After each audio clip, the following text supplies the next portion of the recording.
नमस्कार मेरे प्रिय दोस्तों। परमेश्वर आप सबको आशीष दे। और देखिए, वो आशीष देते हैं, जानते हो।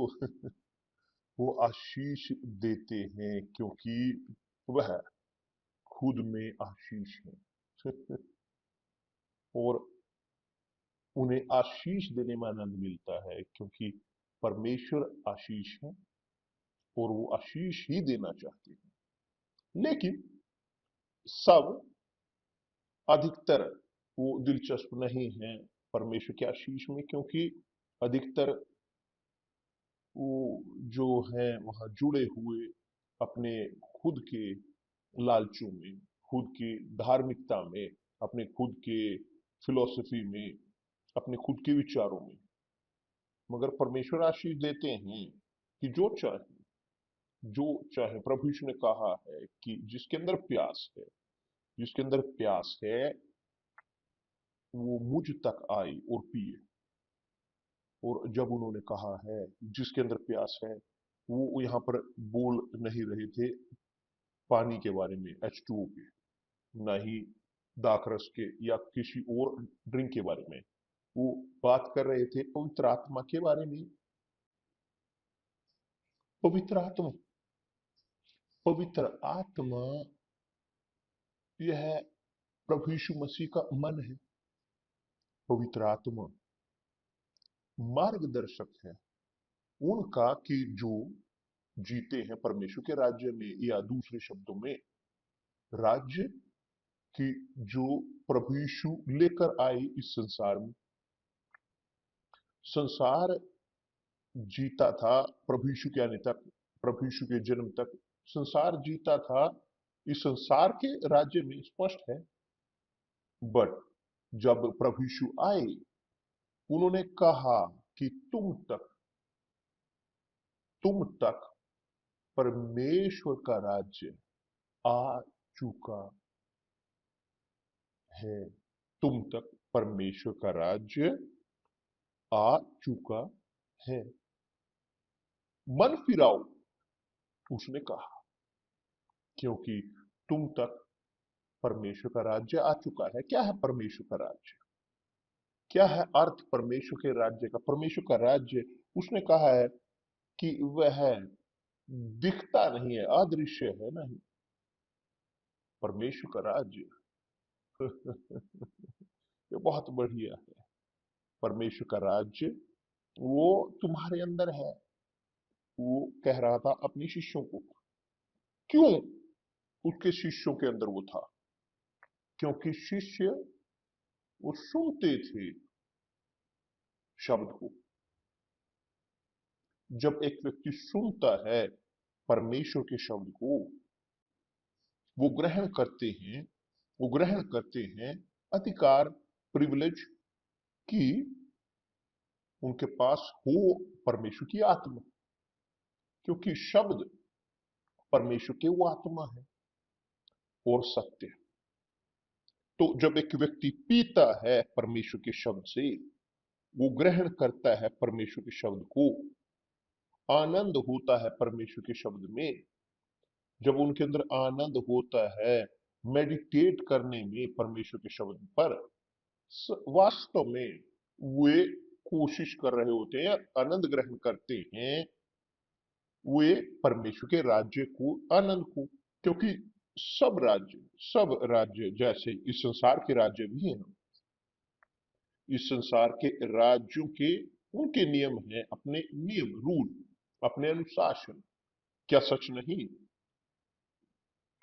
परमेश्वर के राज्य के भी हैं अनुशासन, आदेश हैं, उसके नियम, आज्ञाएं। तो प्रभु यीशु कहते हैं संसार के राज्य के बारे में, और बोलते हैं परमेश्वर के राज्य के और संसार के राज्य के बारे में। और आप देख सकते हो स्पष्टता के साथ उस प्रार्थना में कि जो वह करते हैं पिता से, यूहन्ना अध्याय 17। तो पूरा अध्याय एक प्रार्थना है, प्रार्थना महायाजकीय, सबसे महत्वपूर्ण प्रार्थना कि जो यहाँ पर जिसकी जानकारी है, हम जानते हैं कि भजन संहिता दाऊद की, वो प्रार्थनाएं दाऊद की, भविष्यवक्ताओं की, ये बेहतरीन है, जो इंस्पायर्ड है पवित्र आत्मा के द्वारा। मगर यहाँ प्रभु यीशु की प्रार्थना, अध्याय 17 यूहन्ना का, एक प्रार्थना है खुद परमेश्वर के पुत्र की। यह है प्रार्थना एक मात्र इकलौते पुत्र की, पहलौठे पुत्र की, पहले पुत्र की, परमेश्वर के पिता को।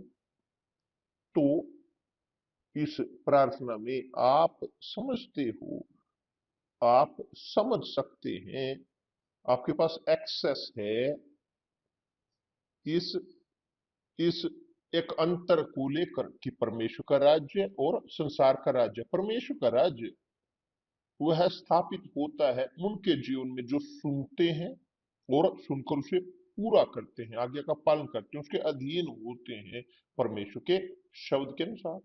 जब एक व्यक्ति जीता है परमेश्वर के शब्द पर, उनके अंदर एक व्यवहार होता है इस संसार,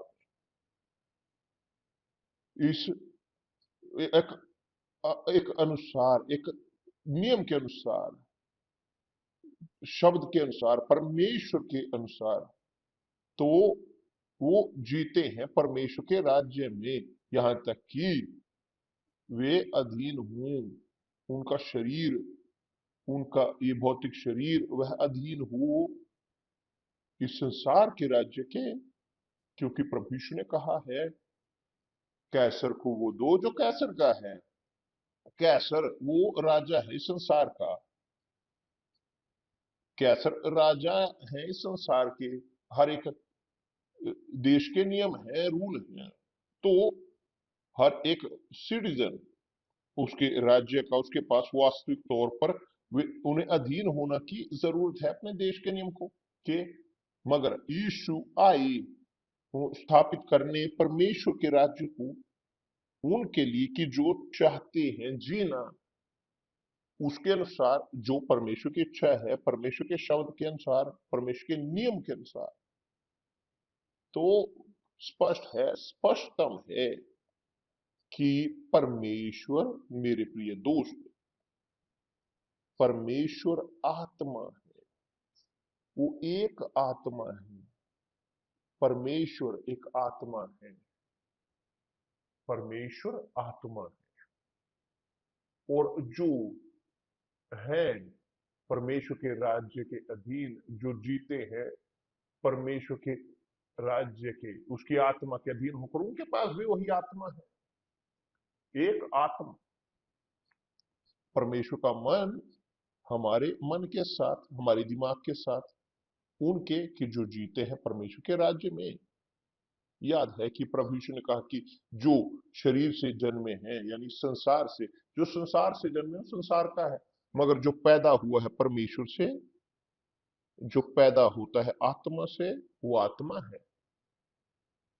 या दूसरे शब्दों में आध्यात्मिक, वो अधीन है नियम के, आदेशों के, परमेश्वर के नियम के।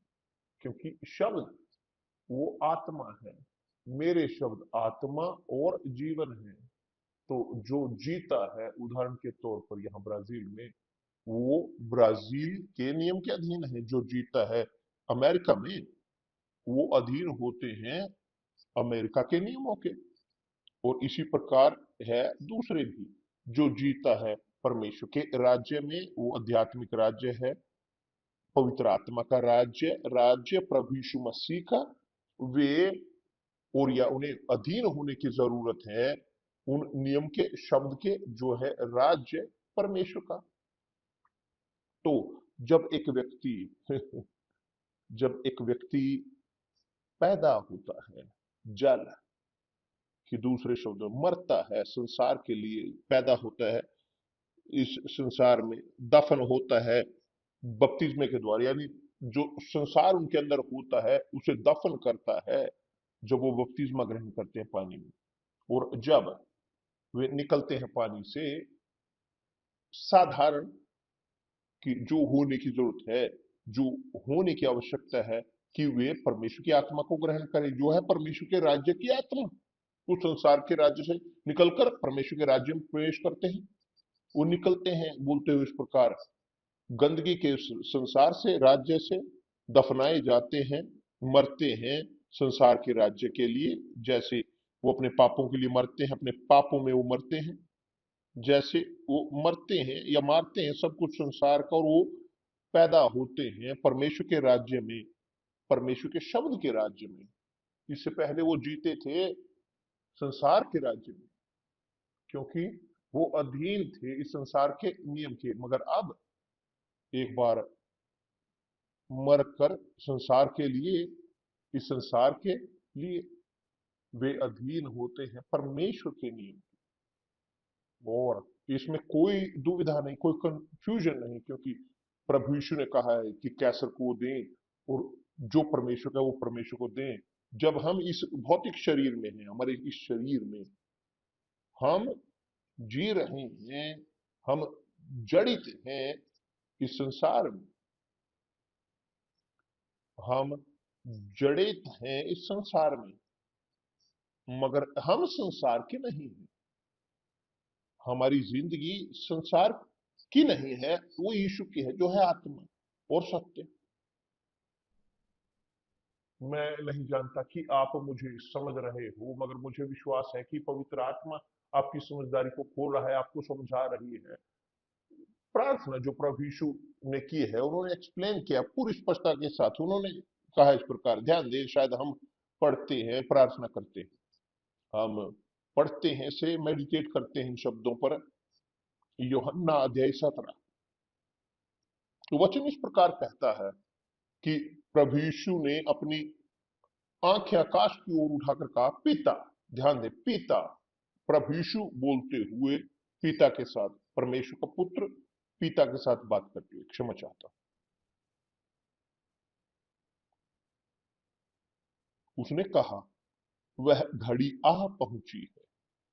वास्तव में यह घड़ी वह आ चुकी है, क्योंकि वो इस संसार को छोड़ने वाले थे, वो निकलने वाले थे इस भौतिक शरीर से, इस संसार से। तो वह शरीर कि यीशु जिसमें पैदा हुए, वह महिमान शरीर में परिवर्तित हुआ। उसने इस संसार के शरीर को छोड़कर स्वर्ग में गए, कि वह घड़ी आ पहुंची है अपने पुत्र की महिमा कर, कि पुत्र भी महिमा, तेरी महिमा करे। यदि पुत्र की महिमा होती है पिता के द्वारा, तो पिता की महिमा होती है पुत्र के द्वारा, कि जिसका अर्थ यह है, मैं विश्वास करता हूं इस प्रकार, कि क्योंकि तूने सबको, उन सबको, उसको सब प्राणियों पर अधिकार दिया, कि जिन्हें तूने उसको दिया है वह सबको वह अनंत जीवन दे। ध्यान दें इस पर, यह शब्द बहुत मजबूत है। क्योंकि तूने उसको सब प्राणियों पर, प्रभु यीशु ने सब प्राणियों पर अधिकार ग्रहण किया, सब प्राणियों पर अधिकार दिया, कि जिन्हें तूने उसको दिया है उन सबको वह अनंत जीवन दे। यह बहुत ही महत्वपूर्ण है। सब प्राणी परमेश्वर के हैं, पिता के। वो कहते हैं यशायाह में भी, सब प्राणी मेरे हैं, कि जैसे पिता की और वैसे पुत्र की आत्मा भी। सब मेरा है, सब मेरा है। मगर परमेश्वर, पिता परमेश्वर, वो एक अंतर पैदा करते हैं। जब प्रभु यीशु आए, उन्होंने यह अलगाव किया कि पिता, कि तूने उसको सब प्राणियों के ऊपर अधिकार दिया, सब आत्माओं के ऊपर, कि जिन्हें तूने उसको दिया है उन सबको अनंत जीवन दे। कि दूसरे शब्द में, पिता की जिसने यीशु को मुझे दिया, मैं संसार का था, मैं मेरे माता पिता का था, परंतु परमेश्वर, मैं परमेश्वर का था, मैं परमेश्वर का था इसलिए मैं बचाव में था इसलिए नहीं, मेरी आत्मा परमेश्वर की थी। हर आत्मा परमेश्वर की है, चाहे वह आत्मा इस धार्मिक हो, धार्मिक ना हो, बुरा हो, अच्छा हो। और परमेश्वर देते हैं एक अंत आत्मा को, कि जो उनकी है सब आत्माएं, वे कि जिनकी आत्माएं यीशु ने ग्रहण की पिता से, ये बचाव में हैं, क्योंकि स्वीकार किया यीशु को अपने राजा के तौर पर, अपने प्रभु के तौर पर, एकमात्र प्रभु के तौर पर पहले उनके जीवन में। तो प्रभु यीशु ने उन्हें बचाया और बचाते हैं उन सब को जो उन्हें स्वीकार करते हैं, क्योंकि पिता है जो उन्हें भेजते हैं। तो पिता ने मुझे भेजा है यीशु के पास और उसने मुझे बचाया। और यही मैं समझता हूं और विश्वास करता हूं, आपको समझ में आता है ये, कि जैसे तूने उन सबको, उसको सब प्राणियों पर अधिकार दिया, किसे? पुत्र को सब प्राणियों के ऊपर, सब प्राणियों के ऊपर, ताकि जिन्हें तूने उसको दिया है उन सबको वह अनंत जीवन दे। और उन सबको वह अनंत जीवन दे। उन्होंने सबको नहीं दिया, मगर जिनको जिनको पिता ने पुत्र को दिया। और अनंत जीवन यह है कि वे तुझ एकमात्र सच्चे परमेश्वर को, वास्तविक परमेश्वर को, और यीशु मसीह को जिसे तूने भेजा है जाने। तो यह प्रकाशन है। पुत्र, जो पुत्र होते हैं पवित्र आत्मा के परमेश्वर के, वो ग्रहण करते हैं व्यक्तिगत तौर पर अनंत जीवन। यह है कि वे जाने तुझे एकमात्र, कि तुझ एकमात्र सच्चे परमेश्वर को, एकमात्र, एकमात्र सच्चे परमेश्वर और यीशु मसीह को जिसे तूने भेजा है। प्रभु यीशु वो भेजे गए थे संसार में पिता के द्वारा बचाने के लिए उन्हें जो उन पर विश्वास करते हैं। तो सब जो बचाव में हैं वे यीशु के पास जाएंगे। वो प्रभु यीशु के द्वारा बचाए गए हैं, उसके बिना कोई मोक्ष नहीं। यीशु के बिना कोई मोक्ष नहीं, मोक्ष बिना यीशु के संभव नहीं। जो कार्य तूने मुझे करने को दिया था उसे पूरा करके मैंने पृथ्वी पर तेरी महिमा की है। कि यीशु बोल रहे थे कि उन्होंने वो कार्य किया जो उन्हें करना था, सबके लिए उम्र, सबके लिए, मगर सब स्वीकार नहीं करते। मगर वे जो उन्हें स्वीकार करते हैं तब वो बचाव में हैं। और यहां है एक अंतर। और अब हे पिता, तू अपने साथ मेरी महिमा उस महिमा से कर जो जगत की सृष्टि से पहले मेरी तेरे साथ थी। प्रभु यीशु वो थे परमेश्वर के साथ, प्रभु यीशु परमेश्वर थे, मगर वो संसार में आए, भेजे गए संसार में पिता के द्वारा, ताकि वे बचा सकें संसार को, मानवता को। मगर कौन स्वीकार करते हैं यीशु को? वो थोपते नहीं हैं अपनी इच्छा किसी पर, वो नियमों को रखते हैं, स्थापित करते हैं नियम। जो आज्ञा का पालन करता है वो लाभ प्राप्त करता है, जो आज्ञा का पालन नहीं करता वो लाभ प्राप्त नहीं करता है। वही चीज जो होती है संसार में, इस संसार का राज्य इस प्रकार है, यदि कैसर को दो तो कैसर आपको शांति में रहने देगा, मगर यदि आप चोरी करो कैसर से, आप तो आप सुनिश्चित हो सकते हो कैसर आपके पीछे भागेगा और आपको जेल में डालेगा। ये संसार का नियम है, बदले का बदला। आप ये समझते हो, स्पष्ट है कि समझते हैं। प्रभु यीशु ने कहा है तब, अब मैंने तेरा नाम, देखिए यहां पर ये बहुत महत्वपूर्ण वचन 6, मैंने तेरा नाम उन मनुष्यों पर प्रकट किया है जिन्हें तूने जगत में से मुझे दिया। मनुष्यों पर प्रकट किया है परमेश्वर ने, प्रभु यीशु मसीह का नाम प्रकट किया मनुष्यों पर। तेरा नाम उन मनुष्यों पर प्रकट किया है जिन्हें तूने जगत में से मुझे दिया है, कि उस संसार के राज्य में जो लोग थे उन पर, मगर प्रभु ने, परमेश्वर ने दिए। ये मनुष्य जो आपने मुझे दिए वे तेरे थे, और तूने उन्हें मुझे दिया, और उन्होंने तेरे वचन को मान लिया है, कि आपके नियम को माना है, आपके आदेशों को, आज्ञाओं को। कि वे सब नहीं थे, सबने नहीं, सब मानवता नहीं, मगर वे केवल जिनको पिता ने उन्हें दिया। कि दूसरे शब्दों में जगत के थे, प्रभु यीशु है जो बोल रहे हैं। प्रभु यीशु बोल रहे हैं स्पष्टता के साथ संसार के राज्य के बारे में, कि मैंने उन मनुष्यों को, प्रभु यीशु ने उन शिष्यों को प्रकट किया, उन मनुष्यों को जो संसार के थे, जो बचाए गए संसार से, कि उन पर उसने प्रकट किया, उन मनुष्यों पर। वो तेरे थे और तूने उन्हें मुझे दिया, और उन्होंने तेरे वचन को मान लिया है।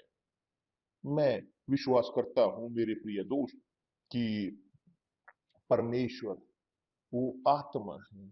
जब एक व्यक्ति पैदा होता है पवित्र आत्मा से, वह आत्मा है। जो पैदा हुआ है शरीर से, उस वो शरीर है। जो पवित्र आत्मा से पैदा हुआ है वह आत्मा है।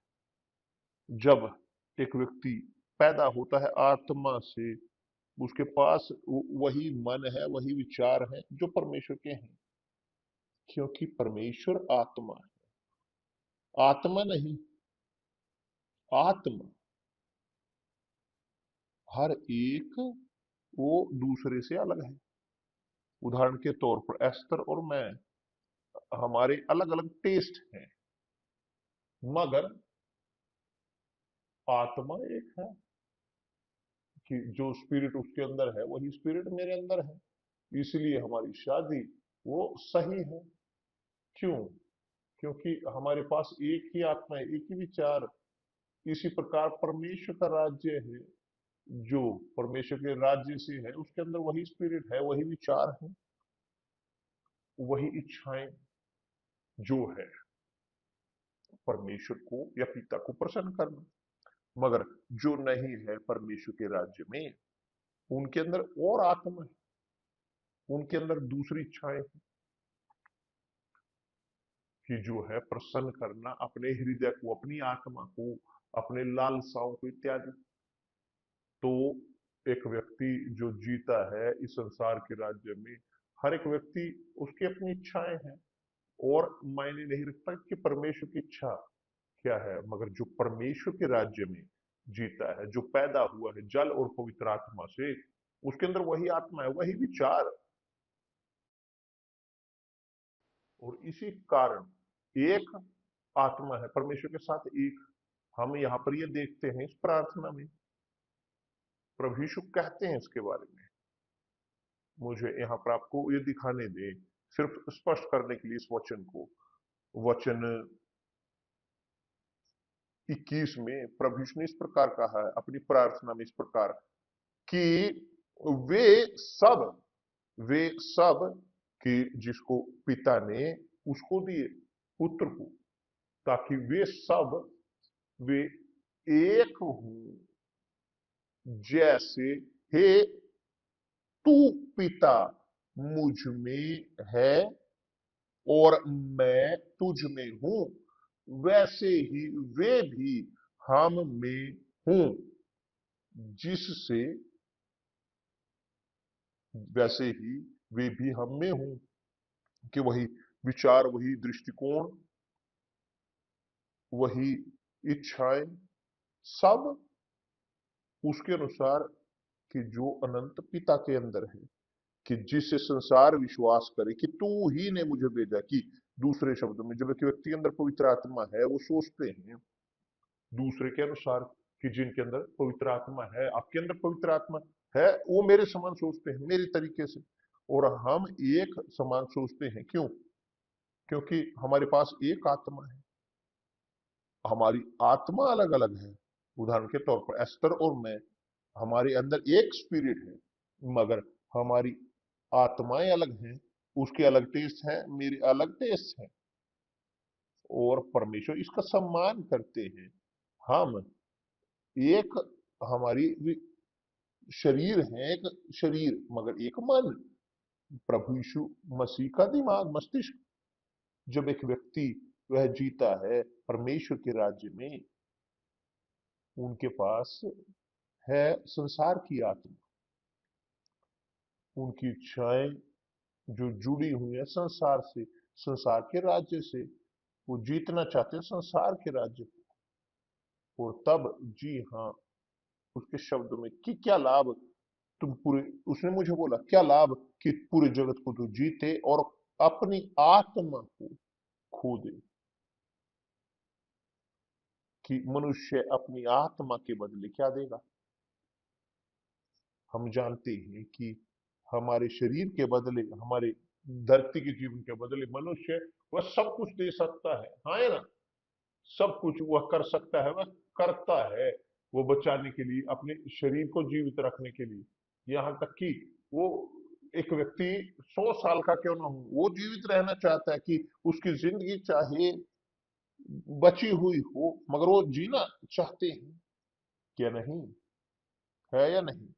वो अपनी विटामिन, अपनी दवाइयां लेना जारी रखते हैं। हाँ मेरे पिता, धन्यवाद परमेश्वर, धन्यवाद परमेश्वर। तो एक व्यक्ति वो देता है कि जो उसके पास है, अपने स्वास्थ्य को बरकरार रखने के लिए, अपनी जिंदगी को यहां धरती पर। क्यों? क्योंकि है संसार की आत्मा। अब जब एक व्यक्ति वो पैदा हुआ है पवित्र आत्मा से, वे उम्मीद करते हैं, उनकी आशा होती है परमेश्वर के पास जाने की, पिता के पास जाने की। और इसी कारण, और इसीलिए प्रेरित पौलुस ने कहा है, मेरे लिए मरना एक लाभ है और जीना वह मसीह में है। जब हम इस धरती पर हैं, अधीन इस भौतिक शरीर के, ये दुख है, दर्द है, ये लड़ाइयां, हम जिसका दुख झेलते हैं, घृणा, अन्याय, षड्यंत्र, यातनाएं, जेल, धोखे, और सब कुछ इसका लाभ नहीं संसार में। क्योंकि हम हैं, या हमारा दिमाग, हमारी आत्मा, वह है परमेश्वर के राज्य में। हम परमेश्वर के राज्य में पैदा हुए, मगर हमारा ये शरीर, हमारी आत्मा उस संसार में है। मगर जो जीते हैं वास्तविक तौर पर इस भौतिक शरीर में, वो दुख झेलते हैं, वो पीड़ा में होते हैं, कि जैसे सब पीड़ा में हूं।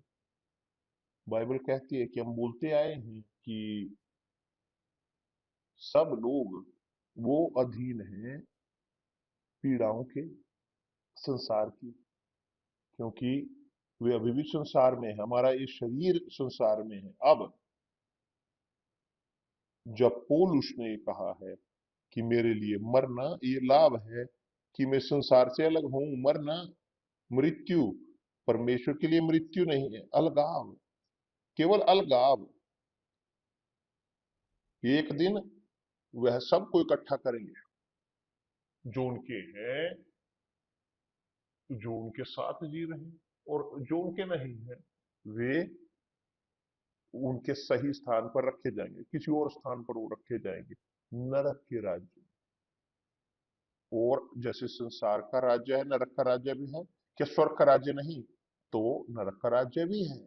तो जो जो नकारते हैं प्रभु यीशु को निराशाजनक तौर पर, वे जाएंगे नरक के राज्य में। मगर जो स्वीकार करते हैं यीशु को, जो अधीन होते हैं पवित्र आत्मा के, परमेश्वर के शब्द के, परमेश्वर के राज्य के, ये जिएंगे अनंत काल तक स्वर्ग के राज्य में। कल हम जारी रखेंगे इस वचन को पढ़ना, ताकि कोशिश हम कर सकें इत्यादि की खोलते हुए बेहतर एक्सप्लेन करने के लिए सब कुछ जो प्रभु यीशु ने कहा है। मगर लाभ है कि आप आज पढ़ें यूहन्ना अध्याय 17, पढ़ें ध्यान से, मेडिटेट करते हुए पढ़ें, प्रश्न करते हुए क्यों ये, मगर क्यों वो, प्रश्न करते हुए कि यदि आप पढ़ें बाइबल को और प्रश्न करना शुरू करें, आप के पास उत्तर होगा, पवित्र आत्मा वो आपको उत्तर देंगे, वो आपको सिखाएंगे क्योंकि शब्द हैं उनके। तो पढ़ें, मेडिटेट करें। मैं नहीं चाहता कि आप खाएं मेरे हाथों से, नहीं, मैं चाहता हूं कि खाएं अपने खुद के हाथों के साथ। आप पढ़ें और समझें यूहन्ना अध्याय 17 कि आप कैथोलिक हो, आप पढ़ें अपनी कैथोलिक बाइबल, यूहन्ना का अध्याय 17, यूहन्ना का सुसमाचार अध्याय 17, पढ़ें पढ़ें इसे। आप देखोगे पवित्र आत्मा आपके साथ बात करेगी। वो बात करेगी आपके साथ मेरे प्रिय दोस्त, सुनिश्चित तौर पर, क्योंकि वो चाहते हैं अलग करना आपको उनके लिए। ना भूलें कि प्रभु यीशु यहां प्रार्थना में उन्होंने कहा है इन शब्दों को कि कि वे सब एक हो। वो प्रार्थना कर रहे थे पिता से उनके लिए कि जिनको पिता ने उन्हें दिया, ताकि वे सब एक हों जैसा तू हे पिता मुझ में है और मैं तुझ में हूं, वैसे ही वे भी हम में हों, जिससे संसार विश्वास करे। कि संसार का ये राज्य जो विश्वास नहीं करते वे विश्वास करें कि तू ही ने मुझे भेजा। देखिए स्पष्ट है, स्पष्ट स्पष्ट मेरे लिए बिल्कुल पूरी तरह से स्पष्ट यहाँ पर। अच्छा है कि आप पढ़ें हर एक वचन को, हर शब्द को, आज्ञा का पालन करते हैं, यहाँ तक कि यहाँ एक कोमा का भी। ताकि आप ताकि आप सही तरीके से समझें। परमेश्वर आप सबको आशीष दे। ठीक है, प्रभु यीशु मसीह के नाम से मिलते हैं। धन्यवाद।